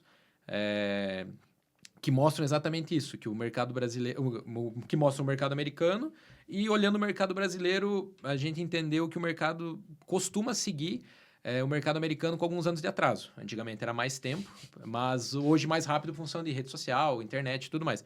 Mas em mercado cervejeiro, por exemplo, tirando o Vale Europeu, ali em Blumenau e aquela região, o Brasil começou a desenvolver esse mercado de cervejaria artesanal no fim da década de 2010, início ali, 2012, 2013, quando começou. A Vals, que foi a primeira, eu acho, vendida para a Ambev, foi em 2011, 12, lá do Zé Felipe. Veio a Colorado, veio a Curitiba Body Brown, foi uma das primeiras e tudo mais. Isso foi na década de 10. Os Estados Unidos faz isso desde o fim da década de 90. E a coquetelaria, as destilarias artesanais iniciaram nos Estados Unidos no fim da década de 2000. Então, foi depois da crise, que daí o povo começou a não querer pagar pela marca só pela marca, queria qualidade também. Então, começou a vir isso nos destilados. E o Brasil iniciou isso no fim da década de 10, então no fim dos últimos anos. Tanto que as primeiras que vieram lá em 2012, 13, 14 são as maiores hoje. Uma já foi vendida, as outras dominam uma boa parte do mercado de São Paulo, Minas Gerais. E a gente começou em 2017. Então, a gente pegou quando o mercado estava começando a aquecer. Então, isso ajudou a gente a se expandir. A gente foi a primeira destilaria artesanal de Curitiba, primeira marca artesanal de Curitiba, até onde eu sei, das que eu conheço, de todas as que eu já vi. A gente foi a primeira, logo depois veio uma outra destilaria de gin. Na época, a gente não fazia gin. Mas a primeira vodka fomos nós. E isso ajudou a gente a conquistar um pouco de mercado, enquanto o mercado de coquetelaria estava crescendo e muitas pessoas não sabiam como trabalhar, que é o que a gente vê hoje mais interiorizando, né? Porque as capitais já estão com esse conceito tomado. Vê que não importa o ramo, não importa do que a gente está falando, a gente tem muita influência lá de fora, principalmente dos Estados Unidos, e como demora para chegar aqui. O nosso negócio é exatamente igual, Zé. Semana passada teve um evento do Itaú, semana passada ou retrasada, sobre o Wealth, né? Que é o Wealth Service, né? Que é o que a gente trabalha com gestão de patrimônio. E o CEO da B3 estava comentando sobre justamente as mudanças do mercado, de como lá nos Estados Unidos não existe mais os mercados de gerente e assessores. E como aqui no Brasil isso vai acontecer, mas que a gente está atrasado em 15 anos. Que lá não existe mais. Então, isso é uma coisa, inclusive, para quem está nos ouvindo. Assim, se você tem desejo de fazer alguma coisa, de empreender e tal, dá uma olhada no que está acontecendo lá fora. Porque, cara, é meio que natural. A gente é muito influenciado pelo mercado americano, né? O brasileiro tem a dádiva de olhar o futuro, né? Então, o Felipe Exatamente, falou isso naquele podcast que a gente fez, que a gente tem o dom da visão, porque, você olha pra fora. E a minha transição de carreira foi fazendo isso, cara. Eu olhei pra fora e falei, esse modelo é muito melhor que os outros. E aí eu tive a sorte do time, porque foi a questão de, assim, meses pra me chamarem pra fazer parte desse negócio. Então eu peguei bem na época que, cara, você falava assim, você não é gerente, você não é assessor, que diabos você faz? Que é? Entendeu? Hoje, quando eu converso, as pessoas já sabem. Então, pra mim, é mágico isso. Isso é e legal. é um espaço de 2 anos. Então, a Portifel tem 5, eu tô há 2. E ainda é pouco tempo, se for para pensar. Mas eu sou um dos precessores desse modelo que é americanizado, basicamente. Exatamente. Você não precisa inventar a roda. Você pode olhar o que está fazendo lá fora, que aqui ainda não está fazendo, e fazer. E para tudo, assim, não só para negócio, mas para vida. A gente sempre fala aqui, assim, sempre gosta de trazer histórias de pessoas que já estão em estágios avançados para mostrar para quem está começando, ou para quem ainda não começou, que, cara, é simplesmente você dar o primeiro passo, você simplesmente começar e olhar para quem já fez, porque dá certo. Só que deixar o tempo agir, né? Exatamente. Deixar as coisas acontecerem. Então, Exatamente. a Abaco é de 2017. Olha quantos anos de trabalho, que eu imagino que até a gente, né, vai entrar um pouquinho daqui a pouco nessa parte, de vocês terem tido a ideia, depois de vocês terem acreditado, depois porque acreditar na ideia é uma coisa, agora largar os empregos para realmente entrar no negócio e, botar fé ali que vai acontecer é um outro estágio, e assim vai. E isso eu imagino que leva um certo tempo, né, para acontecer. É o leap of faith que eles falam, né? É assim, você sabe que eu, particularmente, não sou muito fã do salto da fé aleatório. O João é um pouco mais corajoso que eu nisso. Eu gosto de ter dados. Eu gosto de saber se pelo menos... vai ter pelo menos um colchãozinho lá. Não precisa ser muito... Cara, é que assim... Vamos pular. A gente vê que... Óbvio que a história... Vamos dizer assim, o cemitério dos fracassados ninguém escuta. Exato. E aí você vê o pódio, todos eles tiveram um breaking point. Algum momento que eles falam, cara, isso ou é isso. Ainda eu não conheci alguém que tenha um sucesso acima da média que falou assim, não, beleza, eu tenho 2 coisas aqui e fui levando. Em algum momento ele foi obrigado pra romper. Seja assim, beleza, não era o momento ideal, mas ele acreditava. Porque quando você não tem opção, por mais que pareça clichê, papo de coach, cara, quando você não tem opção, você tem que fazer dar certo. E se você não fizer dar certo, cara, você vai saber que você tentou até o último segundo. E aí, quando você tá dividido, às vezes você fala, não faz tanto sentido eu me desgastar aqui, porque aqui tá garantido. E essas pequenas mudanças ao dia a dia faz toda a diferença se você quer romper. E é legal que a gente começou a falar sobre esse lado pessoal, porque a gente pode falar um pouco mais sobre como que foi a sua relação com o dinheiro aí quando você era mais novo, como que isso se construiu com a história da Abaco. Vocês já tinham essa cultura de empreendedorismo na família? Como que é? Assim, Como que foi? E aí, para complementar a sua pergunta, como que foi essa decisão, né? Que eu sei que você trabalhava na indústria, para você realmente dar esse salto e falar, não, agora eu tenho um negócio, não tenho mais um hobby de fazer uma bebida em casa. Não sou mais Breaking Bad, agora eu sou Ambev. Eu sou Ambev. Como é que foi essa... Cara, foi... Começando do início, respondendo o que o João falou, tanto eu como os meus sócios, a gente teve o exemplo em casa. O meu sócio é de Iguape, meu outro sócio é meu irmão, então são 2 histórias. O meu sócio, o Rian, ele cresceu com os tios dele e eles tinham comércio de rua, ela é uma loja de presentes, se eu não me engano, algo assim. E ele sempre estava lá junto, até que ele veio para Curitiba no ensino médio. E ele cresceu vendo isso, todo mundo trabalhando em casa. E eu e o meu irmão, meu pai, ele era comerciante. E ele tinha... a loja ainda existe, né? Loja de imóveis lá em Dois Vizinhos. E eu lembro de eu com 4, 5 anos indo lá e brincar, se esconder nos guarda-roupa, dormir lá dentro, as vendedoras me esconder para o pai não brigar comigo. Mas desde pequeno eu vi isso. E o meu irmão mais ainda, porque o meu irmão pegou a época... ele é mais velho que eu, então ele pegou uma época um pouco de fazer e dar certo, porque era a única opção. Eu já peguei o negócio um pouquinho mais estruturado. Mas é um comércio de cidade pequena. Então, assim, era meu pai vendendo e cuidando. o irmão dele que ajudava ele a gerenciar, a minha mãe era responsável pelo financeiro, eu e o meu irmão, quando era mais novo, era office boy, depois foi para vendas, ia ajudar a fazer entrega. Quando eu tirei carteira, eu virei entregador, que foi bem no tempo... Foi subindo na empresa, pô. Foi subindo. O cara foi subindo na empresa. Então, era assim, eu sempre trabalhei. E o meu pai, ele sempre foi um cara que ele ensinou a cuidar de dinheiro. Que ele falou que se você não respeita... Ele falava, se você não respeita o dinheiro, ele te destrói. E ele sempre trabalhou muito, ele sempre buscou muito. Ele nos deu uma condição de vida muito digna e sempre foi trabalhando pra caramba. Então, isso sempre nos influenciou dessa forma. Tanto eu vim para Curitiba, eu lembro até hoje, quando eu vim para Curitiba na faculdade, para fazer faculdade, eu tinha, nos primeiros semestres lá, eu tinha uma lista, tipo, uma linha do tempo que eu tinha montado, assim, tipo, vou me formar até tal, depois vou voltar para 2 vizinhos, vou trabalhar com meu pai, vou fazer isso e aquilo. Não sei mais que fim levou, não lembro como é que tá isso, mas, tipo, eu sempre quis ter algo meu. Por um breve tempo na faculdade, eu fiquei deslumbrado com o mundo corporativo, como acho que qualquer estudante que entra numa multinacional, você olha aquele negócio e brilha o olho e você fala, nossa, olha isso aqui. Eu quero ser CEO da Volvo. Então, isso aconteceu comigo por um ano, mais ou menos. Ainda bem que foi por um curto período de tempo, a gente fica feliz. Foi quando eu entrei para a Volvo, eu vim para Curitiba em 2014, comecei a faculdade, em 2017 eu entrei na Volvo. Logo depois que eu entrei na Volvo, a gente começou a organizar para lançar a Baco.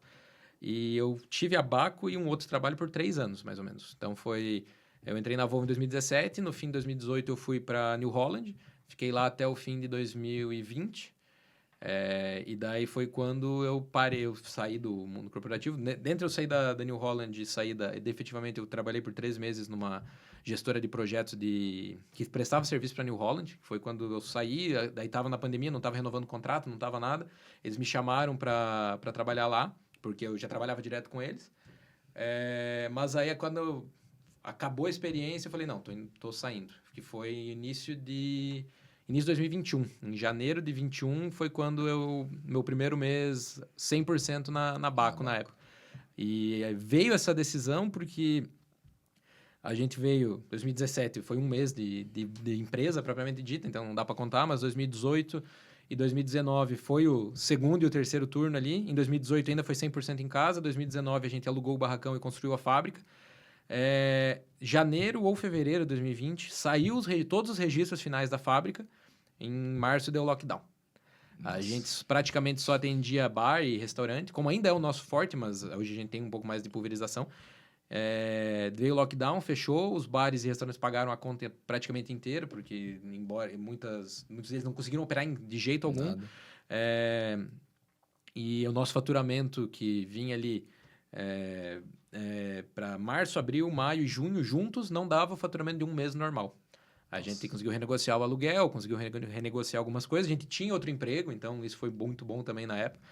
Ajudou. E depois, em julho, agosto, quando começou a permitir reaberturas, ficar aberto até as 10, até as 11, o toque de recolher às 11 aqui em Curitiba. Então, começou a dar um pouco mais de giro, a gente voltou a faturar. E a gente começou a vender muito para pessoa física. Vender para os amigos, vender para não sei o quê, que é uma coisa que a gente não fazia. E a gente se organizou e deu em novembro, eu lembro que a gente fez a promoção de Black Friday e foi assim um mês que a gente ficou maluco, porque a gente não esperava que desse tanto trabalho que o que a gente fez. E eu falei, não dá mais para esperar, alguém tem que fazer isso. Em agosto, quando voltou a aumentar o trabalho, eu já tinha decidido que eu ia pedir demissão, porque na época também eu era o menor olerite ali, de qualquer um dos 3, eu era o que menos tinha a perder. Meu sócio já morava com a esposa dele, meu irmão já morava com a esposa dele. Eu não tinha um pinto para dar água. Então, se tudo desse errado, eu voltava para casa e batia e pedia pinico pro meu pai. Esse era o meu plano. Falei, cara, alguém de nós tem que fazer. Alguém de nós tem que fazer isso. E se... Os outros não vão conseguir fazer isso agora, porque é incrivelmente arriscado e a empresa não tem como pagar isso. Porque o meu irmão e o Rian, os dois tinham cargo de gestão já na Renault. Um era coordenador, outro supervisor. Então, é um risco muito grande, além da empresa não conseguir chegar nem perto do que conseguia chegar deles. O meu dava quase. Então, eu falei, Então vamos, né? Então bora. Aí eu tomei essa decisão em agosto, eu lembro, de 21, que eu falei, juntei eles, falei, ó, pesada, eu quero fazer isso, beleza por vocês? Não, beleza. Quando vai ser? Não, eu vou me organizar para isso. A minha meta era que em maio do ano seguinte, eu falei, o meu presente de aniversário ia ser a minha demissão. Eu ia me demitir exatamente para dar os 30 dias no meu aniversário, era meu plano. Mas aí quando deu novembro de 20, eu vi que não dava mais. Eu falei, não dá para esperar. Aí em dezembro eu avisei que eu não ia continuar. Coincidiu também com meus pais vindo para Curitiba, para meu pai fazer tratamento de saúde. Eu falei, não, eu tenho que... Não dá mais para eu ficar no mundo corporativo. Eu vou tocar a Baco, porque senão não vai para frente, não adianta a gente se iludir. E vou fazer isso. Então, isso foi em janeiro de 21. Você vejam, mais uma história de alguém que é empreendedor e que foi influenciado em casa. Então, cara, você que está nos ouvindo e tem filho, por favor, incentive-os a fazer coisas diferentes. Mostre para eles que existe um mundo fora do mundo corporativo. A gente não é contra, tá? Quem quer fazer carreira em multinacional, cara, é super louvável. Meu pai trabalhou 40 e tantos anos na Volvo, meu irmão trabalha há trocentos anos na Renault também, e eles têm um perfil mais corporativo. Mas existe um mundo muito maior de oportunidades, de liberdade, de você poder ter controle do seu tempo, do seu dinheiro, da sua vida no mundo do empreendedorismo. E muito disso, e muito dessa vontade, e eu estou falando tudo isso porque eu e o João também, a gente tem essa mesma história, de em casa ter esse incentivo, de ter esse negócio de, pô, a gente tem que trabalhar pra caramba, Sim. vai trabalhar igual, Sim. mas, cara, já que você tem que trabalhar, pô, trabalhe por um negócio seu, porque se der certo, cara, vai ser muito mais benéfico e vai te dar muito mais recompensa do que você trabalhar. Porque cargo de CEO da Renault, da Volvo, tem um. Tem um por Tem país. um CEO. Vai ter um Você tem um representante por mundo país. e você tem um presidente em cada lugar. Isso aí. E, cara, para você chegar lá, são vários e vários e vários anos e provavelmente você não chega e o pior é que tem muita gente que chega e se arrepende. O mundo do empreendedorismo, ele é maluco porque você trabalha pra caramba no começo e não ganha nada. Daí o pessoal fala, nossa, esse louco tá fazendo esse tipo de coisa. E quando você tá lá, depois de 20, 30 anos quase não trabalhando ou fazendo outro tipo de trabalho, a pessoa fala, pô, eu quero empreender, é bom pra caramba. Mas esquece... E tem que ter o tempo ao favor, né? É como tudo na vida, juros compostos. Né? A gente sempre chega no juros compostos, cara. Mas é engraçado isso, porque como eu comecei, eu tava na faculdade, cara, e eu saía de manhã, 6 horas da manhã, ia pro estágio, ficava até as 3, 4, ia pra faculdade, ficava até 8, 9, 10 da noite na faculdade, voltava pra casa. A gente ia produzir, ia fazer as coisas no final de semana. Então, sábado, vamos fazer uma festa? Não posso. Vamos, não sei onde, sexta-noite. Não dá. Não dá. E, cara, e por muito tempo eu ficava com isso na cabeça. Putz, eu tô perdendo de fazer as coisas. Hoje eu olho, eu não me arrependo nem um pouco, mas Na hora é duro, né? É duro, porque é um difícil. sacrifício que você tem que... Que você tem que passar. insistir. Você tem que Tem um passar e eterno você tem que otimista. insistir. Tem que ser um eterno otimista, que você às vezes tá vendo a cenoura muito longe, você fala, cara, eu sei que a cenoura tá lá. Tá lá. E muita gente dizendo, não, ela não tá, ela existe. Pega esse amendoim aqui. Exatamente. E assim, de novo, a gente já falou em outros, mas eu sempre gosto de repetir. Se você duvida que isso seja tudo verdade, cara, pega história de atletas. Assista documentários de atletas, porque é a mesma coisa. Sendo chamado para festa, sendo chamado para fazer um monte de coisa, e o cara recusando, até a hora que ele chega e é campeão olímpico. Exato. E aí, pô, deu certo. O empreendedor é a mesma coisa. Exato. E eu lembro que mais ou menos na mesma época, um conhecido meu, um amigo meu, ele começou a fazer cerveja. Foi bem na mesma época, assim. Eu lembro que ele fez cerveja, ele e os amigos dele se juntaram, não, vamos fazer cerveja e tal. E mais ou menos 1 ano e meio depois disso, ele veio... Eu perdi um pouco de contato com ele, mas ele veio falar comigo e tal. Ele, e aí, como é que tá as vodkas? Eu falei, não... Tá indo bem e tal, estamos crescendo. Eu falei, e você com a cerveja? Eu larguei. Falei, mas por quê? Porque tinha que trabalhar à noite, tinha que trabalhar no final de semana, não sobrava dinheiro. Eu falei, cara, eu até hoje não distribuí lucro, tá ligado? Seja bem-vindo ao mundo do empreendedorismo. Esse é o mundo real. Exato. Até hoje, a Baco não distribui o lucro. A gente reinveste 100% do que sobra, porque a gente precisa fazer a construção de marca, precisa investir em fábrica, precisa pagar o crescimento. E eu fico pensando, isso é uma comparação que eu olho muito, tipo, esse meu amigo fala, mas eu tenho que trabalhar à noite, eu continuo trabalhando à noite, eu continuo trabalhando sábado, eu continuo trabalhando no final de semana, feriado, e é os 10, 20 anos que o João falou. Exato. E quando você tem um propósito muito claro também, você aguenta, né? Como você disse, eu te perguntei sobre onde vocês querem chegar, e você me respondeu categoricamente. Então isso já tá na Já tua tá cabeça. claro. Não foi assim, por exemplo, o que Parou, você quer tipo, fazer? Parou. Eu nunca pensei sobre não, você já tem. Então, quando a coisa engrossa, você fala, cara, eu quero ser a maior empresa, eu quero ser a maior marca de bebidas do Brasil, que é reconhecida do Brasil. Cara, pronto. Passou a feito. preguiça, sabe que isso vai ser difícil, Sim, ninguém vai correr atrás. tem que passar muita gente, tem muita gente pra ganhar, e é isso. E, Zé, você comentou, né, sobre a influência dos seus pais em relação ao dinheiro, cara. Queria que você comentasse um pouco sobre isso, de quais hábitos você conseguiu trazer da época lá dos seus pais para agora, que você mantém, hábitos que você pode fazer essa comparação, que você pode falar pra gente aqui sobre isso. Então, o meu pai desde pequeno me ensinou a guardar. Porque ele falava que quem não guarda um prego não tem um prego. Seu pai é um cara sábio, pai, né? o cara, pai zero. Era engraçado, ele passava na rua, via um prego no chão, ele pegava, pai, por que você tá pegando esse prego? Porque se eu não pegar esse prego, eu não tenho um prego. Aí ele pegava, e ele sempre foi, então, desde pequeno eu trabalhava, né, meu salário era 10, 20 reais por mês, e metade eu tinha que depositar na poupança. E por muito tempo foi isso. Depois, tanto que desde que eu entrei no estágio, lógico, eu podia fazer isso depois que eu vim morar sozinho, no meu estágio, porque eu tinha um suporte, né? Sim. Mas desde que eu entrei no estágio, eu guardava dinheiro. Eu já colocava lá automático no banco lá para já depositar.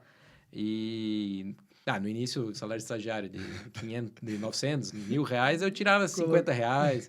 70. Você tinha o hábito. Mas eu fui criando. Eu colocava de meta sempre no mínimo 10% do que entrava a sair. E isso foi uma coisa que eu aprendi, que eu preciso guardar e que eu preciso ter, porque ninguém vai resolver os meus problemas por mim, não. Eu tenho que resolver. Lá pra frente, a hora que precisar, eu não vai ter quem... Alguém Lógico que tem quem possa te ajudar, mas, cara, se eu você. não... É eu que tenho que resolver. E isso é verdade, cara. A primeira vez que eu conheci o Zé, a gente foi naquele bar que tem na esquina ali, não é Seu Saldanha, Seu Prudente, se eu não me engano. Na Prudente, Sim, na Prudente, Seu Prudente. E a minha esposa e a esposa do Zé são amigas, e aí, cara, nos apresentaram e tal, mas não deu 5 minutos de conversa, estavam os dois falando de investimento. Porque ação, porque não sei o quê, vamos comprar, vamos investir. Eu falei, pô, esse cara é bom. Eu falei, Thaís, você acertou, pode casar, você tá com o cara certo. Então é verdade, tudo isso que ele tá falando é verdade. A gente não combinou nada antes aqui, ele falou isso mesmo, a primeira vez que a gente conversou. Recentemente eu tô pagando o casamento ainda. Cara, isso é duro, hein? Esse é duro. É mais outra coisa que você pensar muito fazer conta, não faz. Se fizer conta, você não faz. Mas esse é o que eu tô... Esse é o meu último investimento, foi o casamento. É o que eu tô pagando agora. Mas foi bom, eu tava lá e valeu a pena. Valeu a pena. O casamento foi tão bom que foi a última festa do lugar, lembra? Foi mesmo. Última festa do lugar. Caraca, nós fechamos, foi? quebramos o lugar. Falou, aqui, acabou. Caraca. Não vai ter nada maior que isso aqui. Nós vamos acabar com esse ambiente agora. Foi bom. Caraca. Foi bom, cara. Muito jambu. Foda. Os caras ficam me obrigando. Em festa é foda. Ficou brigando, né? Obrigando. Cara, isso é engraçado, porque você vai nos lugares, você não tá bebendo, você não tá... Não sei o quê. Porra, como você não bebe? Cara, eu enfrento isso direto. É um negócio meio social, igual o João falou lá atrás, né? Não, e esse negócio da bebida sem álcool realmente funciona, porque você tá, por exemplo, com uma Heineken Zero, cara, ninguém fala pra você beber. Ninguém fala, exatamente. Ninguém te enche o saco, cara. Eu já fiz esse teste. Assim, eu comecei a Você tá testar. só com a Coca, você tá com uma Coca ali, ou você tá com uma cerveja zero. Exato. Diferente. É bizarro isso. É bizarro. Zé, indo pros finalmente aqui, Claro. Queria que você desse um conselho pra quem tá nos ouvindo.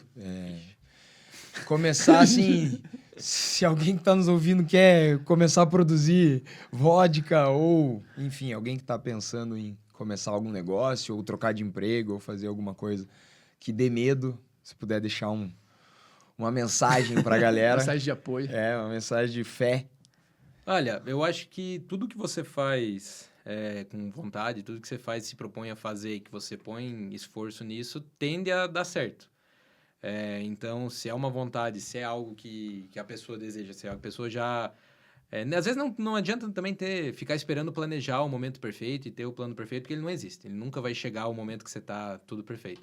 O Rony da reserva fala que o feito é melhor que o perfeito, né? Então, eu adoro essa frase dele porque é muito verdade. A gente já teve que corrigir um monte de coisa no caminho, mas a gente começou, fez, depois acertou e foi embora. E eu acho que se é pra deixar uma mensagem, se alguém tem algum desejo de fazer isso, e, cara, faz. Pode ser que não dê certo, mas eu acho que o arrependimento de ter feito e dar errado é maior do que não ter feito e ficar sempre com a dúvida de como teria sido se Se não tivesse fizesse, né? Assim, O lógico. arrependimento de não fazer, né? Exatamente. E eu acho assim maior. que, lógico, tem fases e fases da vida para você aceitar o risco que você tem que aceitar. Quando você é mais novo, você tem muito menos a perder, cara, vai com tudo. Vai. Ah, você já tem uma família, o teu salário é o que sustenta todo mundo. Não, calma, pensa um pouquinho Vai com mais, calma. mantém os dois por um tempo, depois que começa... Lógico que nunca você vai chegar, o manter os dois por um tempo é aquilo que você falou, você nunca vai chegar no patamar que vai estar igual, Exato. você sempre vai ter que uma hora escolher. Mas Tem que começar. você tem que ter um pouquinho mais de segurança dependendo da tua fase da vida. Mas, cara, tenta Vai. começar. Se vê o que dá certo, vai, senão também tira o pé. Massa. Zé, a gente tem uma tradição aqui no podcast que é sempre perguntar qual o livro que mais impactou a vida do nosso convidado, e aí a gente compra esse livro e dá de presente pro próximo para que a gente possa ir difundindo conhecimento. Então, nossa última convidada indicou o livro Psicologia Financeira, que coincidentemente foi o primeiro livro que eu muito indiquei obrigado. também um no best-seller. primeiro episódio, que, Aham. cara, para mim é top 3 melhores livros aí que todas as pessoas Legal, deviam ler. Esse eu não, Pra esse eu vida. não conhecia. E eu Inclusive, queria esse que... livro aí, se colocar no âmbito de negócios, ele faz muito sentido, é muito conectado. Exato. Legal. Pra tudo, né? Ele fala coisas além do dinheiro. Talvez esse talvez livro tenha esse livro sido tenha a inspiração a da grande pessoa. inspiração. Então, eu queria que você falasse um livro que mais impactou sua vida. E... Cara, eu não sei se é o livro que mais impactou, mas é um livro que eu gosto muito. É uma leitura muito fácil, eu li ele numa sentada, eu sentei, peguei o livro, li em 2, 3 horas, eu não lembro quando. Mas é um livro, ele não é muito grande, que é o livro do Flávio Augusto, Ponto de Inflexão. Eu acho esse livro esse fenomenal. cara sabe tudo. Porque... Acho que vocês gostam bastante um Pô, do outro, falei né? pra você, pô. Tá no meu top 5 livros que eu gosto falo muito pra desse todo livro, mundo. cara. Eu gosto muito desse Esse livro livro é porque impressionante.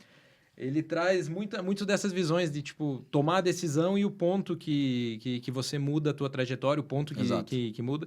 Que o ponto de inflexão é um conceito matemático, né? É o ponto de linha. Então, De eu acho mudança. de mudança, eu acho ele um ponto muito pertinente, um livro muito pertinente.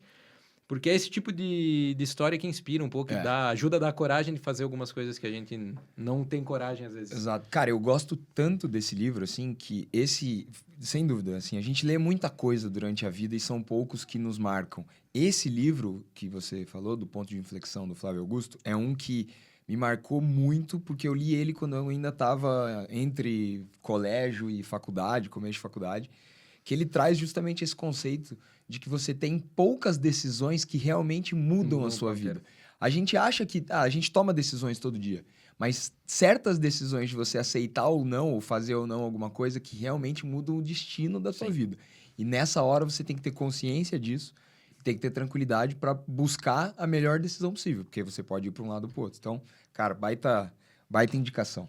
Baita indicação. Baita reflexão. É. E a gente tem uma segunda tradição aqui também, Zé, que a gente gosta de pegar uma recomendação de um próximo convidado para participar aqui do podcast com a gente. Ah, legal, cara. Teria várias para indicar, eu acho. Mas algumas pessoas Pode indicar várias. Vamos se quiser. pedir a Indicar lista várias. depois para ele. Ele indica um, depois a gente pega uma lista e vai, Zé. Cara, é que dentro do nosso meio, principalmente aqui em Curitiba, a gente hoje tem acesso a algumas pessoas e tal. E eu acho que algumas histórias legais de ouvir, que eu gosto de conversar. Uma até do pessoal que nós estávamos falando antes do início, que vocês me perguntaram, de um cliente nosso, o gurizada lá do Janela, o Gustavo, que é o marqueteiro, ele é o que mais gosta de falar, então acho que ele gosta de contar a história, eu acho que ele seria um cara legal. O Léo do Nanica também, que tem uma história muito massa, que ele foi under third, ele já vendeu a Nanica para Semenzato, um percentual, hoje ele é sócio do Semenzato. Tem uma história de empreendedorismo muito legal. Bom, tem vários, cara. Tem Esses vários. dois, pô, duas baita... Não, mas quando as câmeras desligarem, a gente vai pegar uma lista. Fiquem tranquilos. E os citados serão intimados. Zé, cara, obrigado. Pô, obrigado por ter vindo, por ter aceitado aí o nosso papo. Foi muito legal. Foi incrível. Muito legal mesmo, de verdade, ouvir a tua história, ouvir Obrigado. de onde você saiu, para onde você chegou agora, porque eu sei que vai chegar muito mais longe ainda. A Baco tá só Ver um começando. empresário curitibano é sempre legal. Empresário daqui, Paranaense. Desculpa, Curitibano. curitibano. Pessoal de Dois Vizinhos Como vai que ficar bravo. Como que é dois vizinhos? Quem mora é o quê? É o terceiro vizinho? Duas vizinhas. Vizinhense. Tá. Chega no terceiro vizinho. O terceiro vizinho. Daqui Daqui a pouco já é vira o um bar. prefeito daqui a pouco é o prefeito da cidade, pô. O cara de Dois Vizinhos que ganhou o Brasil. Mas, cara, obrigado, Zé. Eu que agradeço cara, o convite. deixa as redes sociais da Baco, onde que as pessoas encontram a Baco para comprar. Quem está nos ouvindo aqui ficou com vontade de experimentar algum dos produtos. Hoje as nossas redes sociais são @bacodestilados, @Nise Destilados e @Midem Destilados. São as nossas 3 marcas. Tanto pelo Instagram como pelo nosso site. No Instagram tem o link para o nosso site, a gente faz a venda por lá, faz a venda direto pelo Instagram também. Em vários pontos aqui da cidade, em algumas redes de mercado, algumas redes de Adega Brasil, Adega Fani, a Casa Fiesta, o Angelone, o Ítalo, alguns outros locais aí físicos você encontra também. E é isso. Boa. Obrigado, João. Mais um, hein? Bola, 8º episódio. Essa é aquela hora de você falar... Fazer aquele jabazinho que você gosta. Aquele bom e velho marketing, né? Então, se você que assistiu até o final, como sempre... Obrigado. Obrigado por quiser estar aqui. Ser atendido por algum consultor da Portfólio, a gente deixa o link aqui embaixo. A gente tem mais de 350 consultores ao redor do Brasil e a gente vai encontrar o certo para te atender. Beleza? É isso aí. Mais um, Joãozinho. Valeu. Galera, espero que vocês tenham gostado e até a próxima. Valeu. Até mais. Valeu.